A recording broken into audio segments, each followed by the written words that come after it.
season 2 of the Process podcast will have a Derek BAMPOH original as the music track to go into it. That's the vibe we're going for now. It's going to bring the mood very much down. As if I'm the one raising the bar.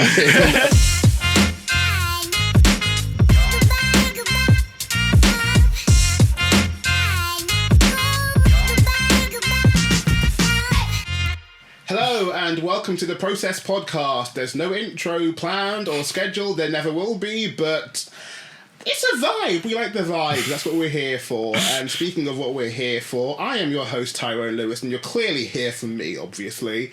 But also we've got a wonderful guest with me. Wow, I'm phrasing this. We've got a wonderful guest with me today. I can do words. Hello, guest. Hello, guest. Hi. Guest is Derek BAMPOH. Hello. Hello, Derek. How are you doing? I'm alright. Feeling good. Nice. Cool. So the way I've been starting all of these podcasts, I say all of them, most of these podcasts, is going over how I first met the person I'm talking to. Of course. And ours is both a good one, but also an awkward one. And the thing of like, I say awkward in as much as, cool, we went to secondary school together, so we've got that. Yeah. I can't tell you when we met in secondary school. I can just about tell you some secondary school moments, but like, Yeah. I can't go for like, oh, there was that one time in maths class and... No, because you're always in set 1 and I was not smart enough to be in set 1. Okay, you can get it that way. I was just going to go for it was just a blur of people, but no, you can go for like sets and all that stuff. I mean, I remember the science ones, so we were in the same classes with that, but besides that, no. It's a mystery as to how we actually became friends. It's just, we just got squished together. Oh yeah, I definitely feel like Tumblr played a part in it, both meetups and before the meet. No, MySpace actually was first. MySpace first, yeah, Yes. around 2006, 2007, I think we all like launched onto that, and then, yeah, Tumblr, I think after sixth form was when that picked up, wasn't it? And then we got, back onto hanging out all the time.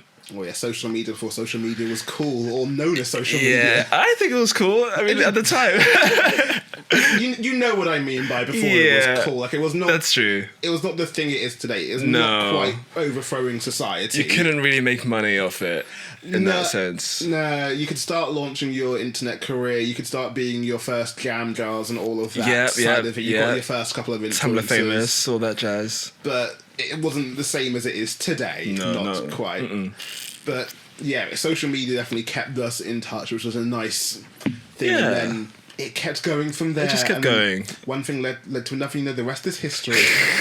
As is The tales all the time. Oh god, I don't know if I have the rights to put in Beauty and the Beast here. Yeah, I know. That's a different level of copyright. But... We don't want to get Disney shutting this down, I'm afraid. Sorry. I mean, I was talking to George Lawrence on the podcast the other day, and that was the thing. Like, we're talking about getting copyright strikes, and like, that'd be good promo for the podcast. And it's like, it would be, but also no, let's not do that. Let's not play into that. But if I am playing into the podcast game, we're doing sections and all that side of things, so we're going to have some we're going to have some interstitial music coming on if you have a title card as we go into our first section called Timelines.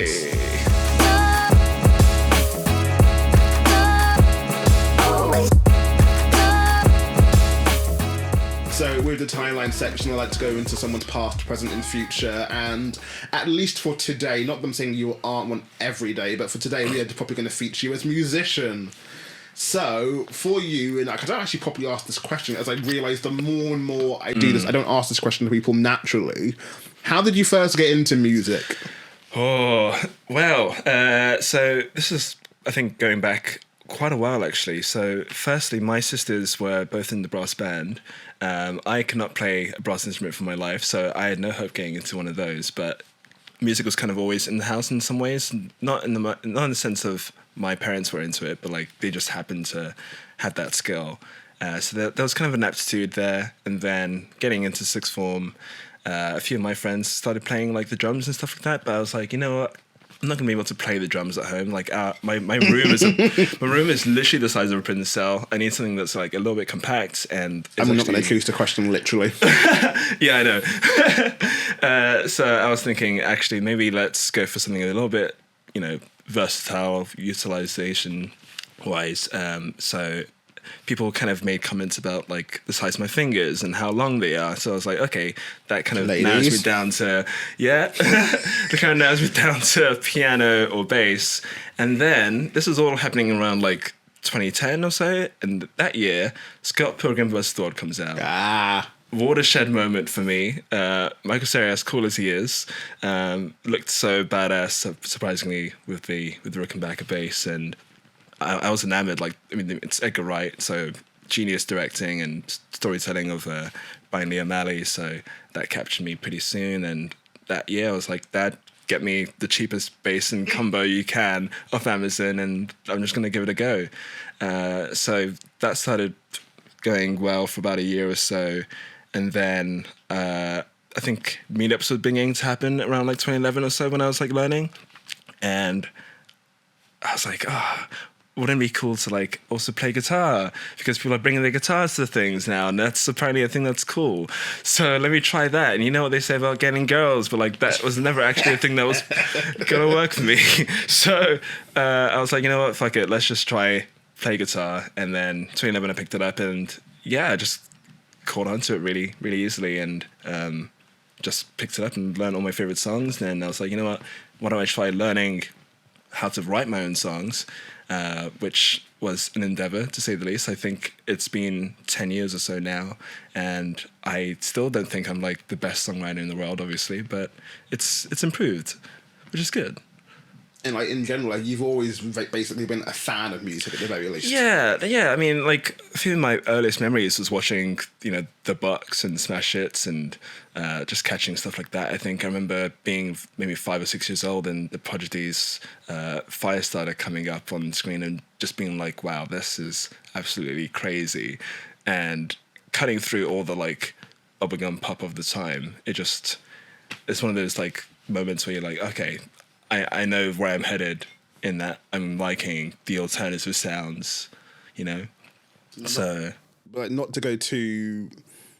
It feels almost too cliche mainstream interviewer as a question, but like we've mentioned like the Prodigy, also like I know of your like love of Bowie and stuff like that thing of like in the broadest sense, in the most stereotypical senses, generally not what is considered black music. Yeah.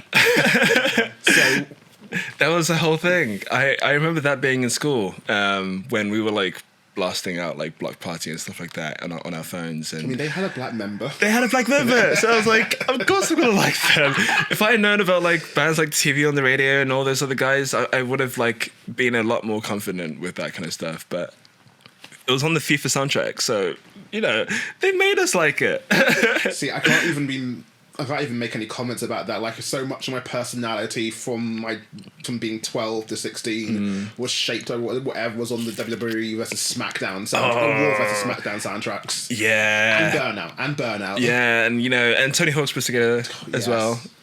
I don't know how well a lot of that has aged, but yeah, I think those are all formative, weren't they? I have got Tony Hawk Pro Skater 1 and 2 on PS5 now. I haven't yet played it back yet because of the thing of like, am I gonna not regret this, but like, cool, it's got the master shiny upgrade now. It's like, yeah, it's gonna disappoint me, isn't it? Like, yeah, reviews are all good, and it's like, but it's not gonna be the same, is it?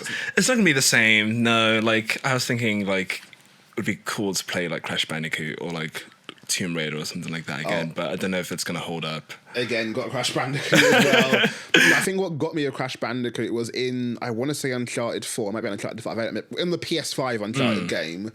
The start of the game, it puts you through Nathan Drake's real life as he's doing his real job. Yeah. And there's one part where he goes home and just starts playing PlayStation, and he starts playing Crash Bandicoot, No way. which you then start playing, which is weird. What? Like, it's because it's a Naughty Dog game, they can do Of that. course. But there's that thing of like, I'm an hour into this game and I'm now just playing Crash Bandicoot. This feels both the coolest thing ever and fucking weird. That is pretty weird. That's like Inception, like dream level stuff. Like you can get lost in there. Speaking of getting lost, I'm getting lost into what this podcast is about. And like, there's a Sorry. different section. No, that's not on me and talking about video game soundtracks. But if that was your past in music, what is your present then? Yeah, present really is just writing, just producing as much as possible. I'm learning to produce my own stuff now, which is quite good. You know, spending as much money on Ableton as possible, and seeing how far my limits are really, and just experimenting really. So right now I'm kind of in the middle of working on a couple of EPs, I've really taken to the short form of producing music like that. It just, one, captures the low attention spans of the general public. Not anyone's fault. It just, that's what's happened. And it's just kind of easy to compartmentalize a lot of these like ideas that I've got without having to drag them on too long.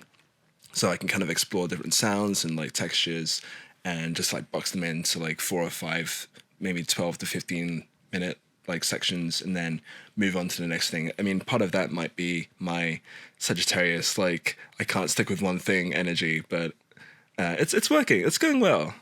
There will be another podcast episode where we will properly talk over star signs, etc. But that is not today's. That's good. I'm not an expert. I just know what my wife knows, Fair. And that's only a little bit.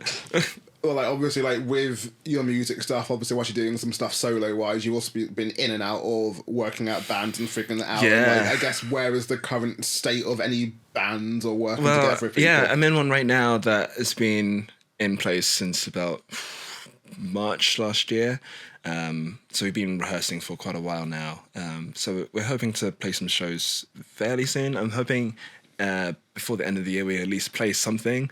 So, but it's going well. I think this is one of the most promising bands I've been in. My last like good band ended quite acrimoniously and suddenly in 2021, even though that was going so well. So you survived the first part of the pandemic. yeah, it's true. I mean, it was weird starting a band in the pandemic, actually. Like, I remember picking that last band up in 2020 just because we had, like, a sliver of freedom, and I was like, I need to get out of the house. I need to do something. So I will hang out with any stranger just to, like, play some instruments, just to, like, be in the room with people and in the room where it happens. Yeah, exactly, you know? So I think when you're locked in for months on end, you want to try and do as much as you can with other people, and that was a good way out. And I think people did take to it, the little snippets of music that we had. So it was nice to get back into the swing of that. And even though that's ended, it's nice to be in another band that's going fairly well, and I think everybody likes the sound of it within that band. And we've only shown 1 or 2 people what it actually sounds like, but they've sung our praises. So I'm sure when we actually do play live, that it'll be good. I will definitely have to come back to you later on this podcast about the differences between the band and poetry stuff, because saying out loud for myself to remind myself to come back to it later, there's a whole conversation of doing so much in private before an audience, whereas obviously poetry, so much of it is open mic. I wrote this thing on the bus here. Here you go.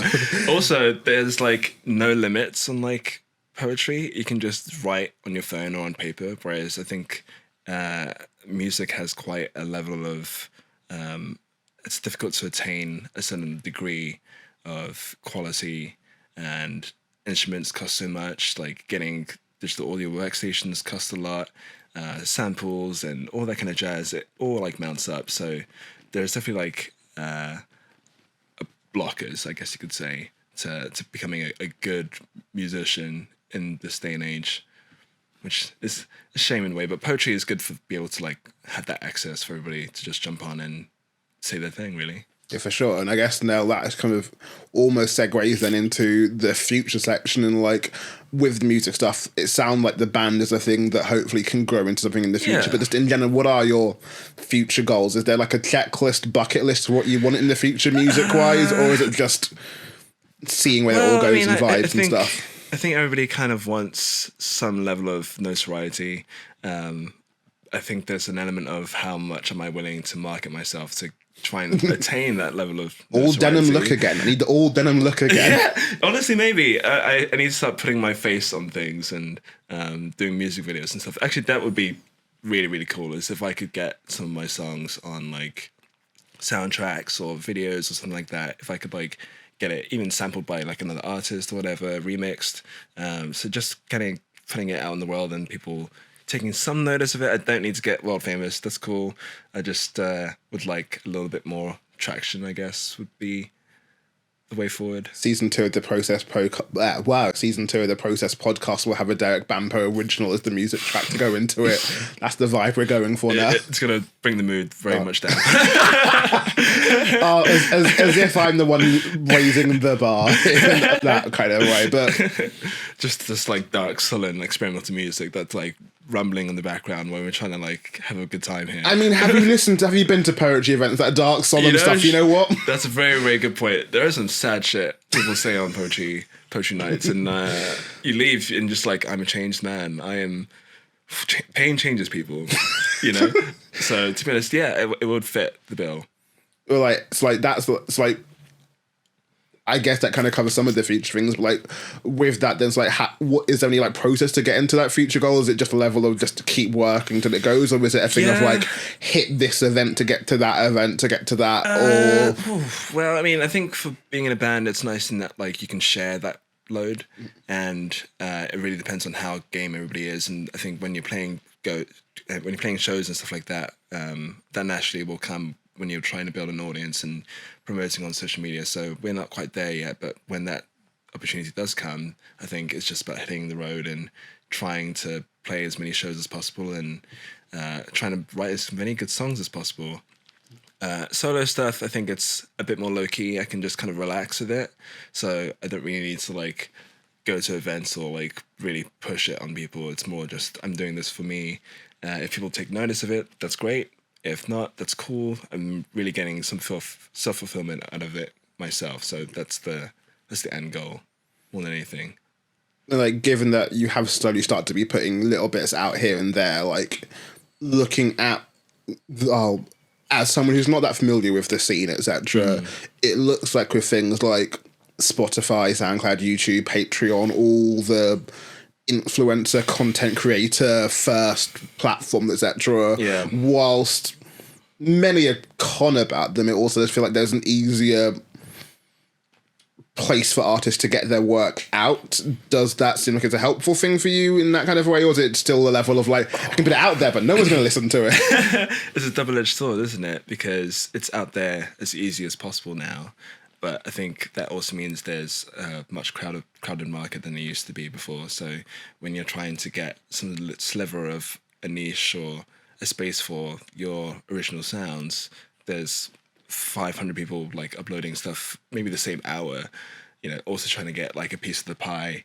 So trying to get like noticed is a bit harder, I'd say, going forward. But I don't know, to be honest, because I think people used to rely on like labels and stuff like that now. So in the past, so I think now you have like complete control. You can do whatever you want. You get all the royalties if you make enough like streams off of it. So it's kind of like a win and a loss at the exact same time. So getting access to things like Spotify and getting my stuff out there is pretty good. Just for where I'm at right now.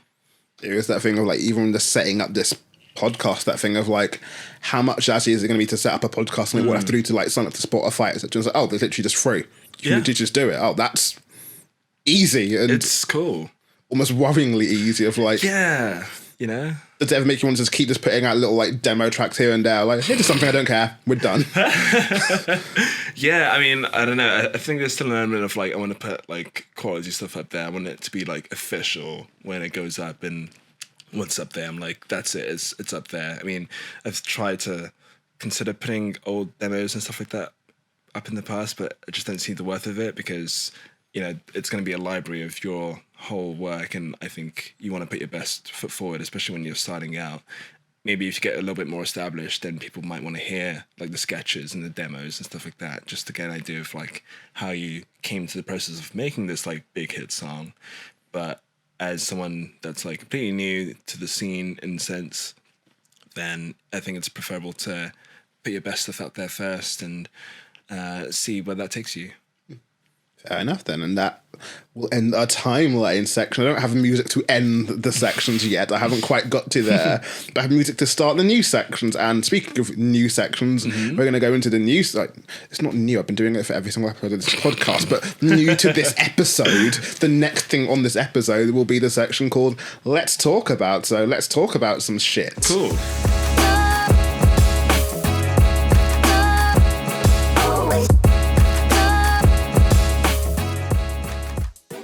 So whilst the name of this podcast does not quite have poetry in the title, we also still acknowledge this is essentially a poetry podcast. So let's talk about poetry. Awesome. So just to confirm, are you a poet? Not really. That's a good answer. So what is your relationship to poetry at the moment then, would you say? At the moment, I think there's a tenuous link between the stuff that I do and poetry as a whole. So obviously I write lyrics for the stuff I produce, which has poetic elements to it. But I think spoken word poetry is a different vibe than just writing words, because when you're writing lyrics, you can repeat things as much as possible. You can do the most like insane thing, whereas I think spoken word, there's an element of like you're presenting this to people. It needs to like hit in a certain way, if that's like emotive or just like in your skills of like wordplay and stuff like that. So but I want to say I'm a poet. No. I mean, being shady, I can talk about lots of poets that don't do the whole thing in a certain way kind of thing, but that's... Yeah, no, it's true. I mean, that's the whole thing of like, it's spoken word. Is there an element of like, should you have your phone on you? Should you like be trying to amp up the audience? Like, is it more pertaining to like how it is in slams? Or if you're doing like open mics, I guess it's a bit more low key, so you don't need to like have that much like bravado. But I think spoken word kind of lends itself to the spoken word. So it's about like how you raise your voice and how you want people to hear you, isn't it? Oh yeah, so like as primarily an audience member in these shows then, like what is your experience to go into shows as being an audience member? Like I'm assuming, hopefully, given that I dragged you to a few of them, that you like them enough. But like, what is your just general experience of going to shows? Yeah, I mean, mostly pretty good. Yeah, I mean, obviously I haven't got that much experience of like going to slams and stuff like that really, but going to open mics and going to shows where we have features and stuff like that, it's been quite good. It's been nice seeing the kind of level of poetry that's out there, and I know there's a whole thing with like the London voice, and it can get kind of tedious when people effectively celebrate themselves, but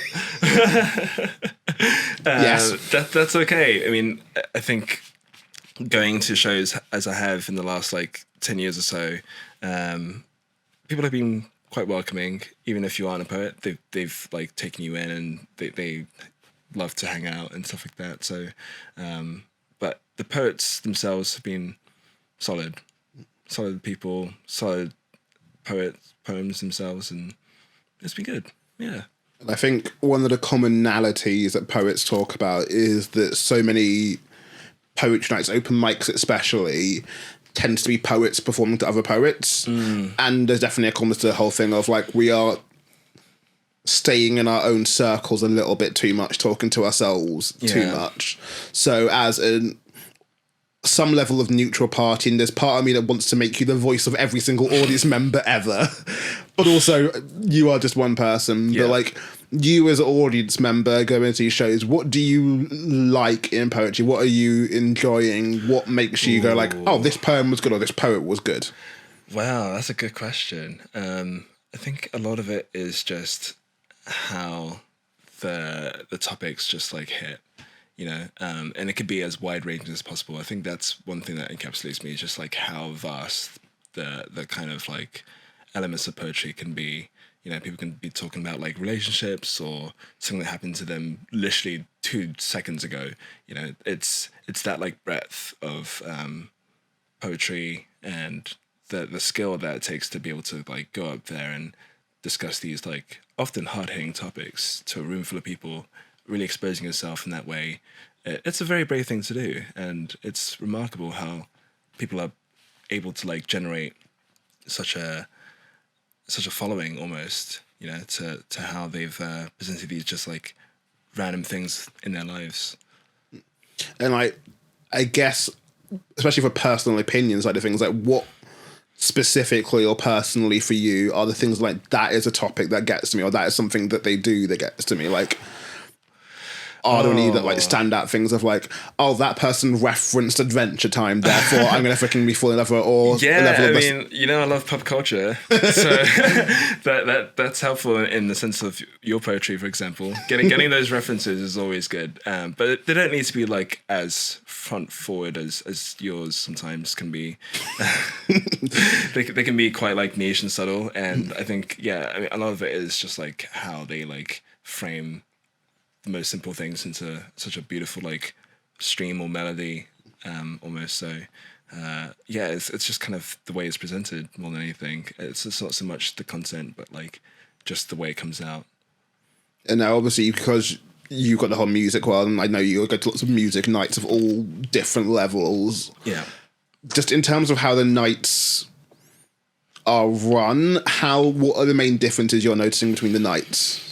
I think, I mean, a big critique of music nights, I would say, is that you get bands that show up and they'll have a vague amount of following, or because we need to get people through the door to like get on the show. I guess you'll have an instance where fans will show up to play or to watch their band play, and then as soon as their band's done, they're gone. They're out the door. It's empty for everybody else. Even if you're the headliner, like you could be like playing the best song of your lives, having the best time, and it could be to like 5 people.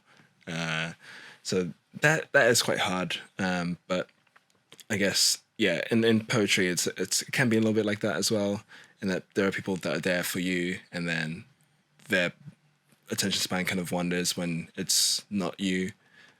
So that's a vague similarity. I think a difference would be that it's a bit more engaging music, I guess, because it's loud, it's visceral, it's right in your face, and you can like often stream it later if they're on Spotify or something like that. You can get that kind of like relationship built a bit quicker than poetry. But I think with people releasing books and stuff like that, it's getting back into that like physical form as well. So there's an element of, you are getting a piece of that person's entire life with you when you take those like stories. So vague differences, vague similarities, but they aren't too dissimilar all in all.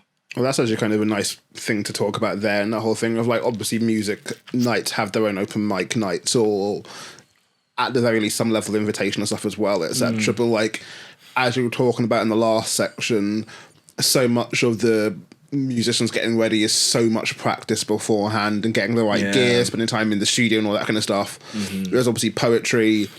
You just get off a bus and you just go to the poetry night kind of things. Like, what are your thoughts on that? Do you think that music is the better for that or the worse for that, or is that it's just how it is because music is needing instruments, etc.? I mean, that's a tough one. I think it goes back to the point I was making before about like access, because you have to go through all these like hurdles.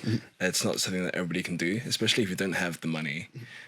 Money is a big thing because these instruments aren't cheap, and studio time isn't cheap, and rehearsing also isn't cheap. So to be able to do that and then present to a crowd full of people or a crowd full of no people is challenging in its own way. Whereas poetry has an element of you can just jump in like without any sort of preparation. But I think quite a lot of the like professionals or experts will have some sort of like, I've rehearsed this. I don't need to look at my phone. I know exactly what I'm saying. I've got like a character that I'm presenting as well. So it kind of works both ways. I think they are like innately similar. It's just there is different ways of getting to that stage. Yeah, and I guess without naturally, I'm not going to chastise you for any of this side of things, but like, then as a neutral person going to watch this kind of, I say neutral as you can be watching this kind of stuff, like, if, for example, someone goes up to a poetry night and goes, I wrote this poem on the way here, does that change for you how you're going to view that poem? Like, not really, because I'm more likely just to shout new shit.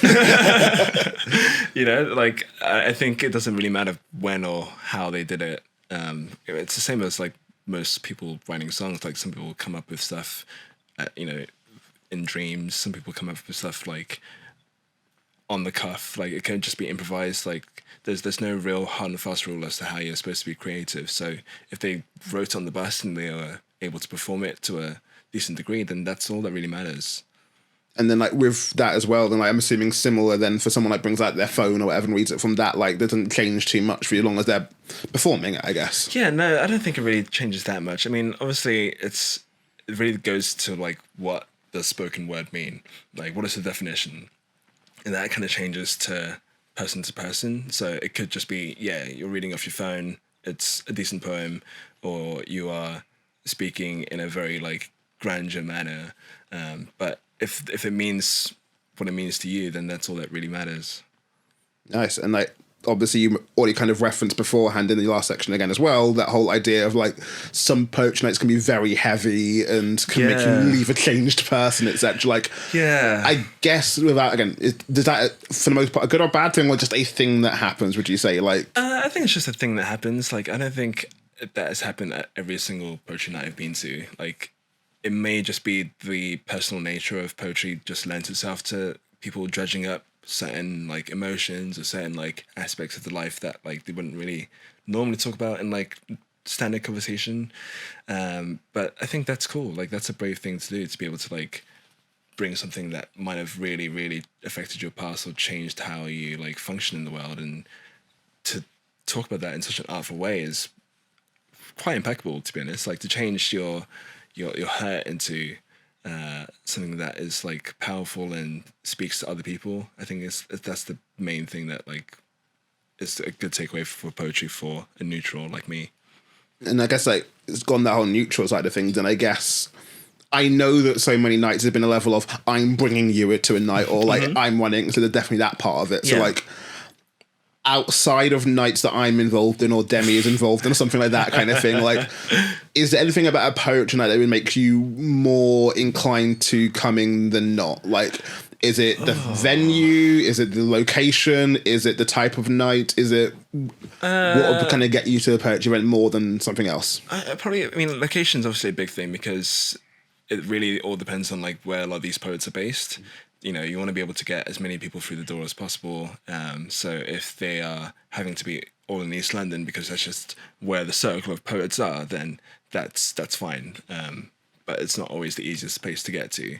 So location's obviously like an element. But no, I don't think there's any particular thing that like would draw me in just like nationally. Like open mics are fine. They do range in quality, so there's an element of that. I mean, if I knew someone that I was a fan of, their poetry was going to perform, then I would probably be more inclined. So there is like an element of like you want to support the person that you know, but with that, you know, you turn up and you suddenly hear someone's poetry and you're like, actually, I become a fan just in the second of this person I didn't really expect to be a fan of. So it doesn't really matter who you go for or why or when. It's just the chance that you could like get to know someone's poetry and have that speak to you in that moment. And again, putting you on the spot of the voice of everyone.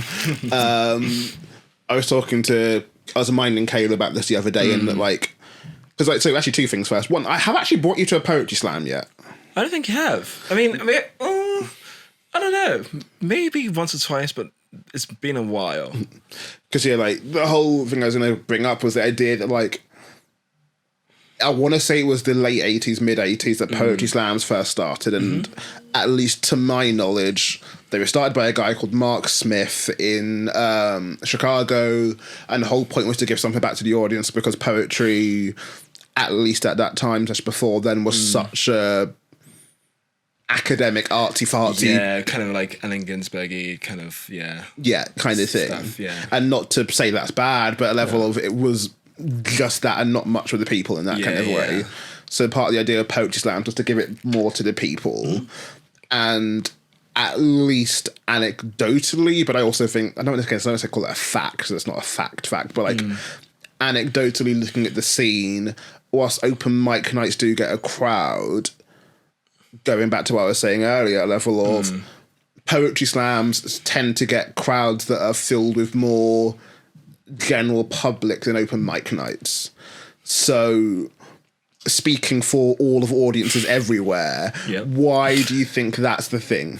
I think it's probably the competition aspect. That's something that people are just aware of, like, naturally. Like, people have always wanted to see creators or people who have, with a skill battle it out in some ways. If it's not gladiators in the Colosseum, it's poets doing their poetry, or even battle of the bands. Like, that's something that's always just happened, and it's hard to like quantify or qualify art in that way, because it really just depends on how it affects you. But that is just kind of how it is with all kind of criticism of creative aspects and outlets. So I think people are just drawn to deciding what they like best, and talking to their friends or their partners, and kind of having that deliberation with, like, oh, this one really hit me in one way.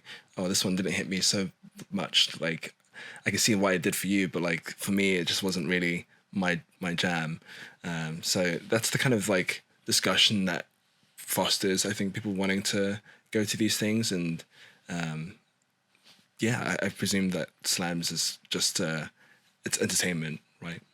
And like, I guess as I slowly move into let's talk about music, with that being how audiences can not get into poetry, but like that being a big chunk of getting audiences back into poetry nights, then obviously you got more open mic nights, and spoken word became much more of a prominent thing. You've now, I think nowadays, you've just in general got more nights that are trying to test and do things differently. So like at the time of recording that I can remember, you've got some nights on the scene that are like, up in Scotland, you've got Loud Poets. In London, you've got London / touring, you've got Tung Fu. Definitely in London, you've got Grooveverse. You've got Poach Nights, which are that sounds bad, which are actively including music with poetry. Right. And like, so much that is arguably, like, Tung Fu and Grooveverse especially are actively more jazz-based, improv-y, etc. I don't think I've actually taken you to one, but like just in general, thoughts on the idea of combining music with poetry, especially in a kind of improv-y way. I think it's cool. I mean, it's. I guess you could say it's a novelty. It's the novelty aspect of it that's quite intriguing, because it's fusing like two creative outlets together. And I think, I mean, it really depends on the kind of jazz you listen to, but if it's going to be like smooth improv jazz, then it's not really going to distract from what the poet's saying, as opposed to if it was, modal jazz where people are changing keys every single second or whatever. So I think it's a nice fusion. Like, it's the kind of thing where I can see that being an easy way to draw people in, because people are vaguely familiar with jazz, people are vaguely familiar with poetry. So 1 + 1 = 2. That's two things that they kind of have an idea of that like amounts to something a bit more. But I mean, that's not to say that that's exactly how it should be for every single night. Like, that's just what works for certain people. And if it's too much of a distraction, then I don't really think it's necessary for music to be a function when you're listening to poetry. But if it helps people getting into the scene to get into the scene, then there's nothing wrong with it at all. I think it's cool. Nice. And now I guess focusing on the music side of things for you, then like why in general has music been like your creative outlet? Like, obviously we had the whole Scott Pilgrim awakening. Yeah. But just like the physicality of it, I think, is maybe the other element of that. And be able to have something in such a neat package like that you can like dissect and take away certain elements of is probably my biggest thing. Just be able to like consider your life in realm with like what these artists have put out in their certain periods of time, and how that like applies to you is one of the biggest things for me. Just to compare how they've like lived their lives as well, and what that means for me. But yeah, I think a lot of it is also the physicality. It's being in the room with people. It's getting sweaty. It's like really hammering out like these cool riffs.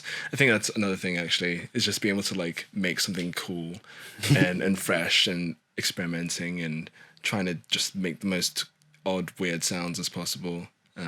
That's something I could really do in any other field. So, and I used to draw like a lot. You remember this? That was like my big thing, and I hit a wall when I was like 17 or so, because I wasn't really the kind of person that could create stuff. Whereas when music came into my life, it was just like I can create something out of complete nothing, and it can take like minutes to seconds, like to just think of an idea and then put it to paper, or start strumming a guitar, or start like tapping some keys on the laptop. So there is an element of just like it just worked for me. And like with the creating stuff, like obviously you're talking about songwriting as well, but not everything you do is always with lyrics, etc. Like, I guess what for you prompts lyrics to come to stuff, or like what is like, no, this one just doesn't need lyrics at all. Like, is there a different mindset or view, or is it just a level of just vibes? It's the word of the day is vibes. I think part of it is like looking back at what I've done in the past and just thinking about where there is a gap that I haven't quite accessed yet. So sometimes some songs don't need like vocals, they don't need instrumentals. I mean, part of it may also be that I'm just lazy. And like, to be honest, you can put like words on anything, even if it's spoken, like even if you're just screaming into the mic for like a minute or two, you can do anything. But sometimes it's nice just to like pull that back and focus on like the instrumentals and just like what's the sound design really, which sometimes vocals can take away from. Because like there are so many like talented producers out there in the world, and you get a bit sidelined when the voice comes on. It's all about like that element, which is just one particular factor of music, isn't it? Like, and sometimes it's the thing that can put people off, you know. So being able to like stretch those creative muscles and think, okay, this is just something that doesn't really need words right now, it's important for me to try.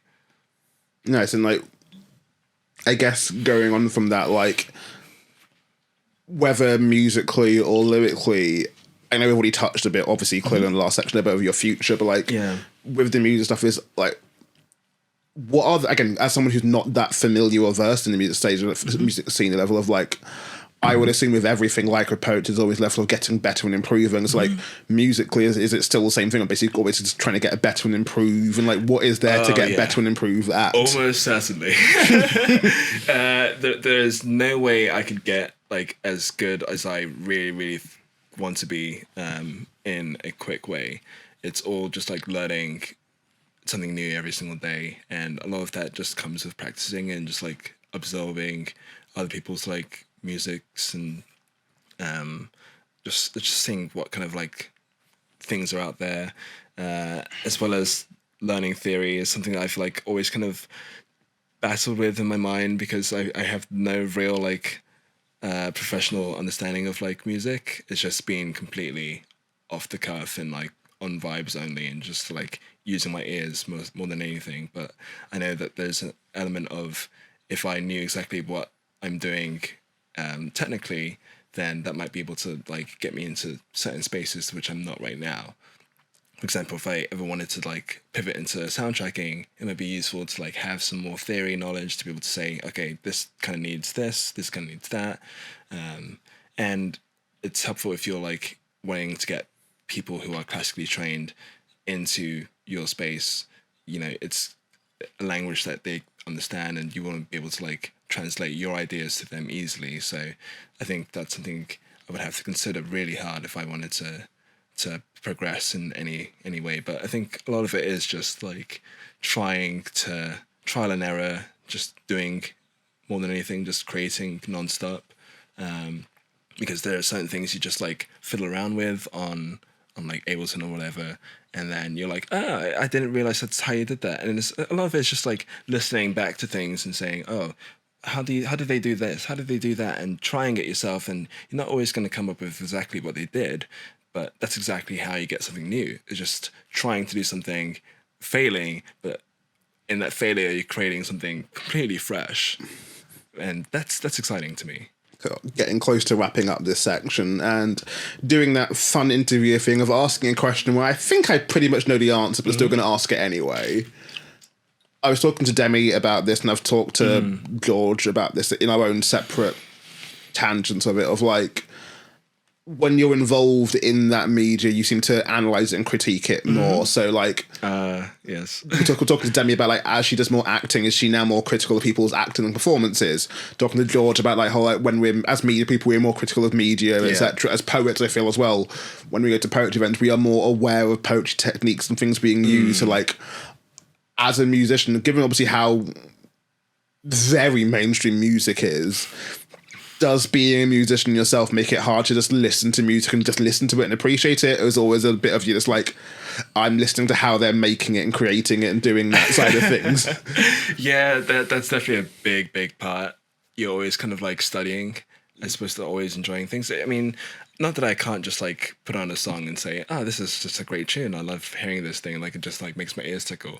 But I think you can just switch on to how the heck did they do that?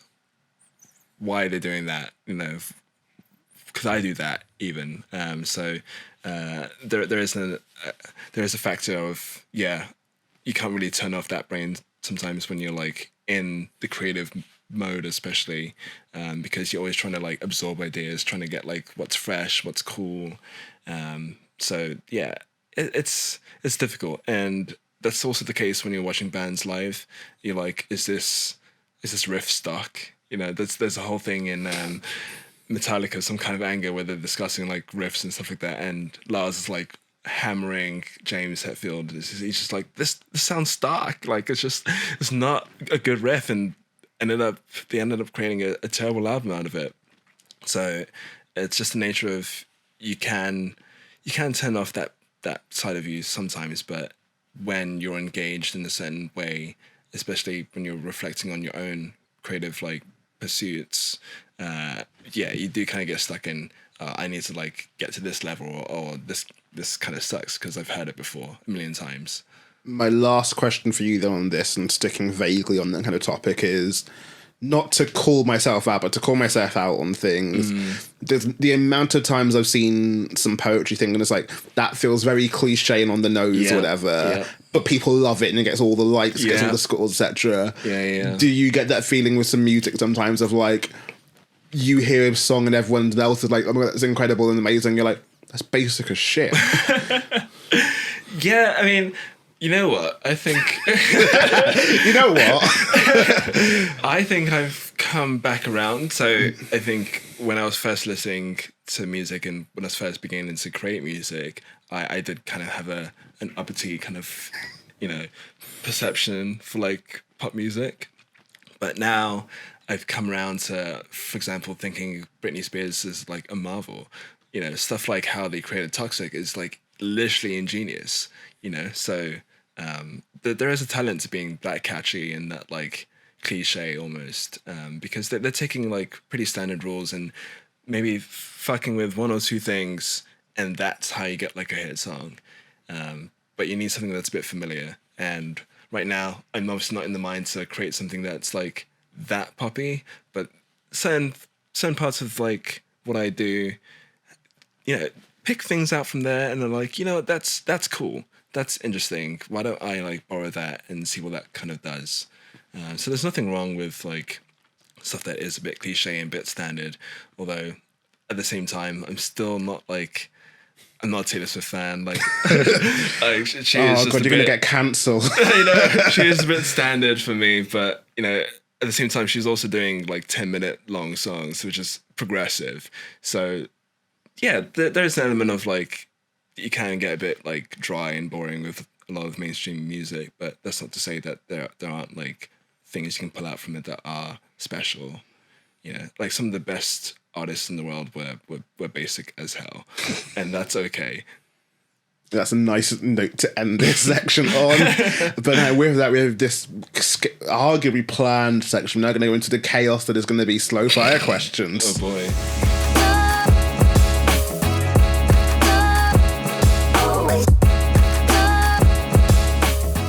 And now we come on to our slow fire question section as fans of the channel, because we have some of them, don't we? Of course. As fans of the channel may know, we obviously do our quick fire question section. I will ask people as many questions as I can in 3 minutes out of the list I've got. But some of those answers in the quick find, it's like, that's really cool, but I want to hear more of it. I designed it to be quick, so it's my own fault and my own thing that I have to bear. But now that I've got time to not do that, I always had the time to not do that. Now that I'm choosing to have the time to not do that, we're not doing that. I don't know how many we're going to get through. Sure. I've been saying 5, but then I just go with the flow and the vibe of all this. So we'll see how fun or whatever this goes. But if you can give me a number between 1 and 100, and we'll go randomly from there. Oh, okay, 42. 42. Will poetry ever be mainstream? I think part of it is already mainstream. If we're talking about like the names from the past, such as like I mentioned Allen Ginsberg before, I think that's a mainstream name. Spoken word itself is another story, but I think there is possibility of it becoming mainstream. It really just depends on how influencers, for example, take it up. I don't want to have to rely on the influencers. I know, but that's almost how you need for any sort of like creative outlet. You need someone who just has like that backing already to be enamored with this kind of thing. And it can almost easily switch to having a lot of focus. So be prepared for someone to do that. I mean, it is that whole thing of finding your love-hate relationship with Rupi Kaur, etc. That thing of like, I personally don't like the poetry that much, but I also respect that it's getting people in the door. Yeah, that's a tough one, because that kind of stuff can get memed so easily. Have you seen her perform? I actually haven't. There were some TikToks of her reading her own poems. Wild. Wild. Oh no. Does she like say the spaces? Oh, it's a lot of up and down and hand movements of reading. It's right. Off camera, I will have to show you, but okay. God, it's. I mean, her thing is very much like the written style, isn't it? Like the fact that she has to perform it is kind of a shame. I mean, she's performing it just on her phone, although not just like into camera thing, rather than like at a gig. Oh, sure. But that's interesting. It's. Yeah, you're gonna have to show me. Before that, though, another number, please. Okay, 6. 6 is. Oh, as someone who is a neutral. Wow, I was saying natural. That's the wrong word. As someone who's a neutral in all this, page poetry or performance poetry? Performance poetry, I think. Like, almost harking back to the mainstream side of things, like. It's come up in a couple of other episodes of like poetry is both mainstream and not mainstream because it's taught in schools. Yeah. How many weddings have someone doing poetry at them, etc. All that thing. Like poetry is not this weird thing that no one lives in the basement thing. Like, yeah, we do poetry for GCSE. Everybody remember those AQA books. Those are classics. Those will stay with us forever. Oh God, pulling that AQA as well. I know. Sorry. no. And like my first like dealings with poetry, besides just your stuff, was going to Buckingham Palace for a poetry thing in school. It was very odd that I got chosen ahead of you, by the way. I don't really understand. I wasn't doing as much. I wasn't making it as well known back then. That was not my full brand back then. I don't even remember like how I got chosen. Like it just kind of happened, and then I ended up going to Buckingham Palace with like the 3 other guys, and yeah, the Queen like strolls by, and you're like, how did we get here? It's just random. But like, yeah, poetry is not mainstream. It's very much mainstream. It's just the way it's presented. I think is the element here that's different. Well, yeah, so I guess for you, especially given the whole live music and music side of things, you were enjoying going to events, but you're not quite going like, you might support a poet by buying their book, but you're not necessarily going like, I must read all the poetry. No. I mean, yeah, there's so much out there, isn't it? Like, you can't really get all the poetries, so you can only take what you come across, and that's up to you. And I try to take my time with it, but when I do come across it, I tend to always enjoy it. So. Nice. Yeah. Give me another number, please. 33. 33. Oh no. I know the answer to this one. This is not an interesting question here. Oh no. Are you single? No. There we go. Whoops. I mean, we could, for cheesiness factor, go for a couple minutes of tell me about your wife. That's very cheesy. Yes, put it in the podcast. Put your love on the line. Well, I mean, it's going to be our 7th wedding anniversary in like, what is it, 14 days. So that's coming up soon. And she's Canadian and she's great. Those are the two things in there. Canadian, those are the main great. things. I don't know if she want me gushing about her non-stop. Like, that's just cringeworthy. I don't think that's quite... She's not quite that person that wants the gushing over. She wouldn't. She'd just side-eye me and like, no. That is completely fair and fine. Give me another number, please. Let's say 78. 78 years. Favourite TV show? Oh, I mean, I'm wearing... I'm about to say, we do this as he's wearing his Simpsons-themed T-shirt. So this T-shirt, I thought, because I'm getting filmed, it would be pretty good to wear. So it's something I got online a few years ago. It's The Simpsons doing the B-sharps, but it's in the style of the Black Flag, like, insignia. So it's got their font, and it's got, like, the Black Flag, like, flag, but it's got their heads on it, and it says B-sharps, and... I just thought that was ingenious before, and I love Black Flag. Thank you for describing it for the audio listeners. I wish I could say where you can get it, but I don't know if they do that anymore. So, soz, I'm just unique now. Fair. Well, in general, are you a big TV guy? Yeah, I mean, I want to say, like, I'm the hugest TV guy in the world, but, like, I do like TV. I watch TV. So it's not like The Simpsons. Like I've mentioned, like, the It's Always Sunny podcast before. So I love that show, for example. Arrested Development. Like, I rewatched the first 3 seasons recently. And Not the new one. Not the new one, no. I'm sorry, I don't have time for the new ones. I really had time for season 3, you know. Like, but the first 2 seasons in particular are, like, dynamite. They are, like, I can't recommend that show enough.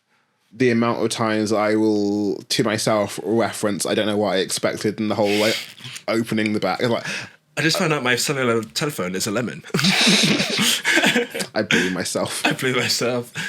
Oh, gosh, yeah. Well, with Simpsons, is Simpsons also including current and modern day Simpsons? No, I'm a golden age purist. There. You know, so, well, that's like season 3 to like season 9 or 10. Not to say that I didn't watch Simpsons like afterwards, because I was growing up with it, and I think growing up I watched up until 15 or 16, maybe up to like 20 at a stretch. They're on like 30 or something. They're on like 32 now. Yeah, you know, so much so that like Julie Kavanagh's voice is not working anymore. Like, it's croaky beyond repair. They've had to change a lot of the voice actors because of the whole like racial aspect of it as well. So while that's good for the actors, it's not really good for the charm and like how it was growing up, where you got so familiar with a certain voice. And like again, like we overall like that they're being better, but there is some level of the nostalgia of what you remember has changed, and exactly. Not that your nostalgia trumps that stuff, but it's just a level of that's a common thing of I like the thing that sounded familiar to me. It's a familiarity aspect, and like that's also how I feel about the jokes. You know, I was familiar with how they were doing jokes before. They don't do the jokes the same way as they do it now, so they just they don't touch me in the way that it did before, and that's not really anyone's fault. It's just the way I mean, just in general, comedy ages so much that it will change. And I mean, it's tough because something like The Simpsons, that golden age has an element of like timelessness to it. Obviously, some jokes don't age the best because it's comedy. A show that's steady as well. It's comedy, exactly. But like, there are so many parts of that show that are like, they have that predictive element, don't they? They're so like in tune with the zeitgeist that like it just corresponds to many other decades. Despite that, just a random question on this then, like, would you say music is more timeless than TV shows? Or, you know what, it's funny because I was talking to a colleague of mine, and she said she doesn't really like watch films or like listen to stuff before 2010, and I was like, that's insane to me. That's crazy. But like, there is an element of like music can be dated, particularly like when you're talking about how things are produced. If you listen to like jazz and stuff from the 60s, it has a very particular like style of sound, which doesn't quite correspond to how people listen to music today. It's a lot of it's quite like compressed and loud, whereas back then they didn't really have like 16 tracks. They had like 8 tracks. They had 4 tracks. They had mono changing into stereo, so they like pan the drums really weirdly and stuff like that. So it can be dated, but that's not to say that it can't still be good. You know. Fair. Give me another number, please. Or 99. Okay. Describe yourself in 3 words. Oh no.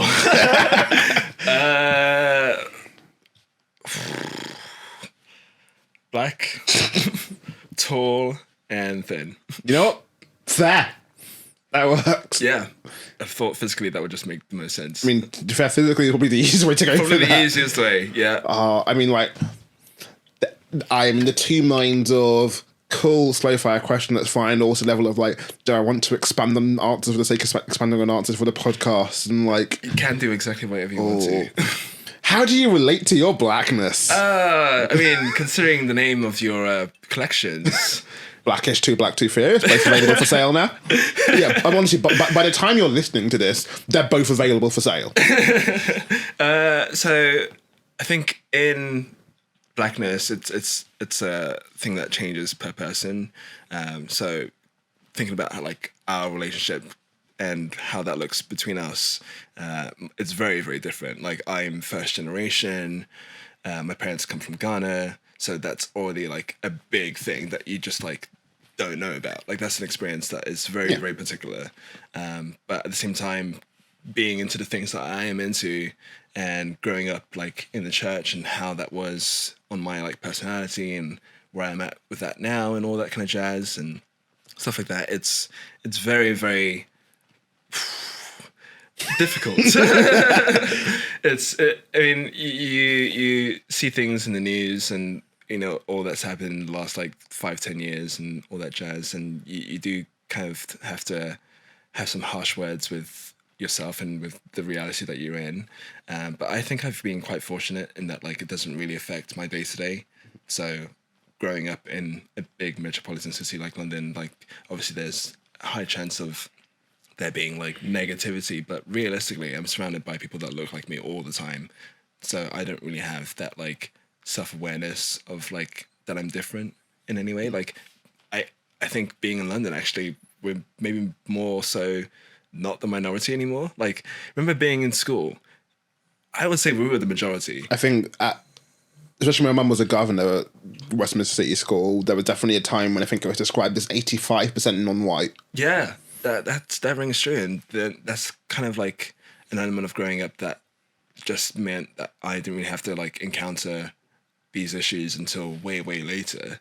And even though I'm like in my 30s now, it's not so much a thing that I have to deal with or reckon with every single day, which is very, very like, I understand the privilege of that, but it's not something I like ignore. You know, it's something to be proud of. It's something to aspire to loving. So it's cool.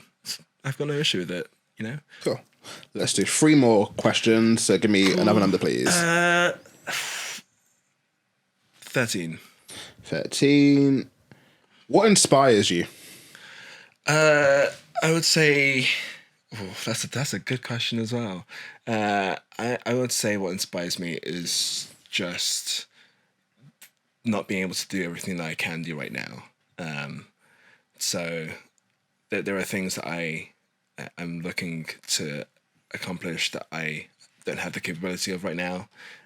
So I think just always trying to improve really is what inspires me, and looking at like the things that I personally enjoy and looking at how they cross the desert almost to get to where they are right now.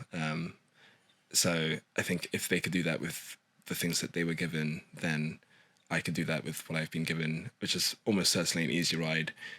So yeah, just be able to create and improve really more than anything. Nice. 2 more, so give me another number, please. 64. Cool, 64. Are you good at replying to texts? I'm okay. I wouldn't say I'm the best. It depends on what the text is about. Very selective with things. I'm very selective. So if it's something that, like, let's say Darren needs very urgently, then I'm like, yeah, I'm going to reply as soon as possible. But if someone's like, should we hang out at this point in time? Darren doesn't like hanging out with people. No, exactly. Like, No. or maybe I have responded and then they take 2 weeks and I'm like, oh, so if you're going to take 2 weeks to respond, I'm going to take 2 weeks to respond. That's just... I love that pettiness. I'm here for that. I'm here for that. Yeah, so, yeah. If you've taken an hour to respond, I don't have to respond straight away. I can make it an hour too. Yeah, it's cool. Like, I mean, some of my friends, they focus on replying in like a certain time of day or maybe like a certain day of the week, so they do their correspondence at a very specific time, and that's good. It's nice to like focus in that way, but no, I think it just depends on what it's about more than anything. Fair enough. And I believe then last question, 81. Why do you write music? So effectively fairly similar to what inspires me, but mostly just because I've always had a kind of desire to be creative and to produce things that haven't really existed in the world before. So it's just kind of nice to be able to say I've done this out of absolutely nothing, and I'm the only one that's like worked on this, and I can utilize that to say some of the things that I can't really say in normal conversation, and it gives me a way to like, I guess, consider the world and its trials and tribulations, and just think about like how I want to get my thoughts across for it, even if it's nothing too serious. Just to be able to like look at what impacts me day to day and how I like manage it is something that like you can really only do if you are putting something back out. So I think a lot of it is just like being able to absorb what's around you, and once you've expunged that, it's kind of reflecting that in your own way back into the world that has given you like all that has given me. So yeah, it's kind of like almost paying my dues in a sense to all that has, you know, impacted me before. I've had a nice theme so far with Process that somehow, on some way, the last question's been a nice wholesome one to leave it on. Yeah. And that's fallen into that same pattern as well. So thank you very much for joining me on the Process podcast. Thanks for having me. Thank you. You have your camera right in front of you. If you want to tell people where you can be found online, you are more than welcome to tell people. Ooh, well, I'm mostly on Instagram, and that would be at Derek's Modern Life, or you can follow my music page at Soft Construction Music. I'm also on streaming services if you do like those. If you like streaming services. Sometimes people don't. It's true. That valid point. Well, I have been your host, Tyrone Lewis. This has been the Process Podcast. Obviously, it always helps if you can support us in any way, shape or form. We've got all our social medias. So we've got Facebook, we've got Twitter or Threads or whatever survives at this point. I don't know what's going to survive. It depends on how Elon Musk works. Nevertheless, we are on the socials. We've also got our Patreon where that helps us make this. Things cost money. Doing podcasts costs money. So if you can spare any money from as little as £1 a month, that helps us do the podcast. So please support us, share us, like all that shit stuff. I'm not an influencer. I can't do the influencer spiel. I can't do the content creator spiel. But I can say thank you for watching or listening or... There was no other, it's watching or listening. There was no other extra here. That was Unless someone's watching us right now. Oh god! I mean, that was to be watching though. That wouldn't mean anything extra. Good point. Hearing? I mean, again, watching or listening. That's listening. Shoot. Touching. That's kind of it. Tasting. Smelling. Don't taste us. Thank you for smelling us right now. Smell you later. Yeah, smell you later. I don't have a proper ending for this, but as I'm leaning towards as a kind of ending for this, good night or good day or good evening or Good whatever. night. Just good.